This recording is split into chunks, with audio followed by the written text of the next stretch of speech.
respect kepada pimpinan Komisi 3 yang merespon ini tadi sudah. Ya, Jaksa Jovi, kita mendukungmu. Sudah sejak mulai kasus ini bergulir, kita tetap dan setia mendukungmu. Apa yang kau lakukan itu adalah hal yang sangat jarang dilakukan orang, hal yang sangat sakral mungkin, sehingga tidak semua orang bisa melakukan hal yang seperti yang kamu lakukan ini.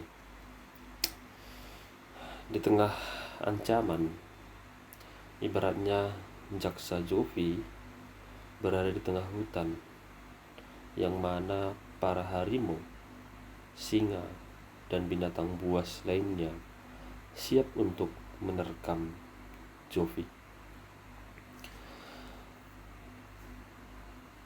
Saya pribadi melihat peristiwa ini, seandainya nanti Jovi lepas dari tuntutan pemecatan, saya berharap Jovi mundur dari kejaksaan, dari instansi di mana yang Anda kritik saat ini, yang justru menghantarkan seorang Jaksa Jovi duduk di kursi pengadilan.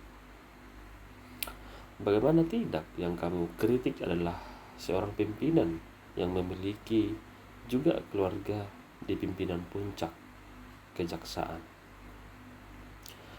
Selanjutnya, dengan alasan 29 hari sehingga Jaksa Jovi diusulkan pemecatan. 29 hari tidak hadir bekerja dalam akumulasi 1 tahun. Ternyata setelah dengar pendapat di DPR kemarin bahwa tidak sampai 29 hari Jaksa Jovi tidak hadir karena ada kegiatan di dalam menguji undang-undang kejaksaan di Mahkamah Konstitusi. Sedikit tentang hasil pertemuan yang di gedung DPR. Kita paham para anggota DPR di sana adalah para partai politik, hasil dari partai politik, yang mana Jaksa Jovi lah yang menguji undang-undang itu untuk membebaskan kejaksaan, pimpinan puncak kejaksaan itu terlepas dari kepengurusan partai politik. Ya tentu mereka, orang-orang yang di dalam gedung DPR itu, wakil-wakil rakyat konon katanya, ya tentu memiliki kepentingan, tentu memiliki rasa, ya bisa saja rasa tidak senang. Kenapa?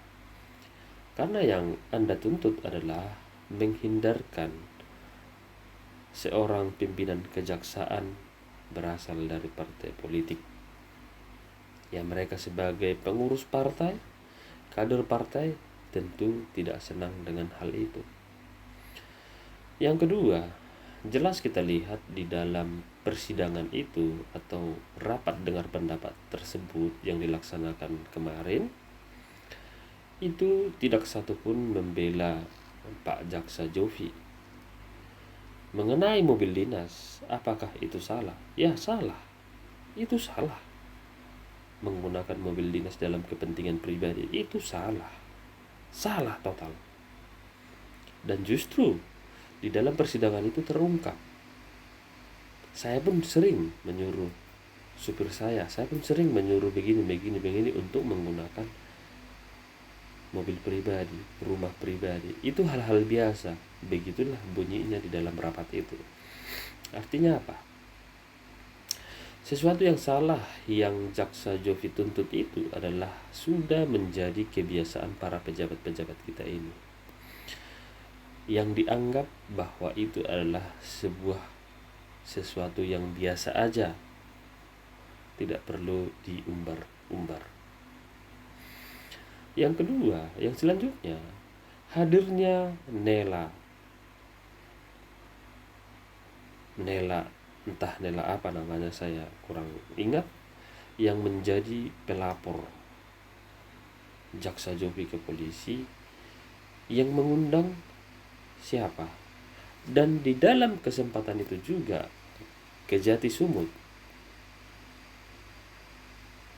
memperkenalkan, mengingatkan pimpinan rapat DPR RI bahwa jaksa atau si pelapor, si Nela, hadir di belakang. Artinya apa? Saya menduga bahwa kehadiran si Nela itu adalah konspirasi daripada orang-orang di dalam itu. Dari kejaksaan mungkin. Tapi kenapa bisa masuk ke dalam itu? Bahwa rapat dengar pendapat kemarin itu tidak baik untuk kondisi Pak Jaksa Jovi. Yang selanjutnya,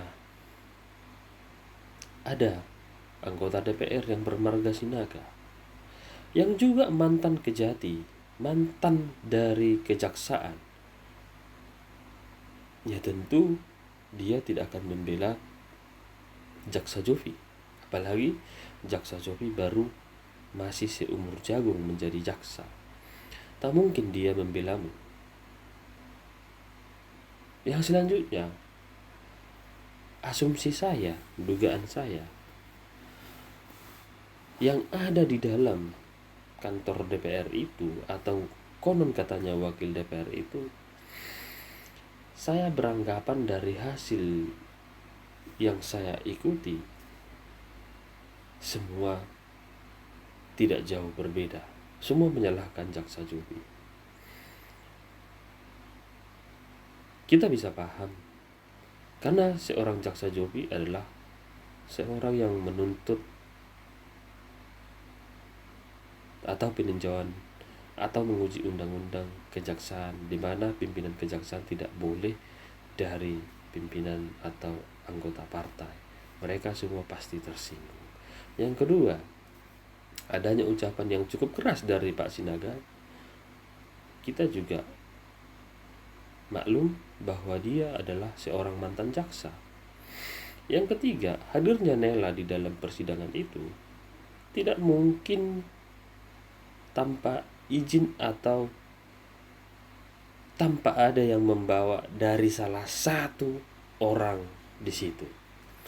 Saya menduga, saya berasumsi bahwa itu dihadirkan oleh jaksa yang dari Sumatera Utara. Karena untuk masuk ke gedung DPR itu cukup ketat. Tanpa ada yang membawa tidak boleh. Kecuali media. Jadi, Jaksa Jovi, kita mendukungmu. Mungkin ini ujian bagimu untuk naik kelas. Mungkin ini juga yang memanggil Jaksa Jovi untuk memperluas pelayanan kepada masyarakat jauh lebih luas daripada seorang jaksa.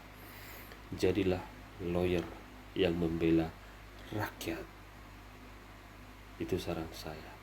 Karena tentu Jaksa Jovi sudah paham seluk-beluk di dalam penuntutan itu. Pak Jaksa sudah lebih paham dan lebih mengerti medan tempurnya nanti. Jadi saran saya, mundurlah, keluarlah dari hutan belantara itu.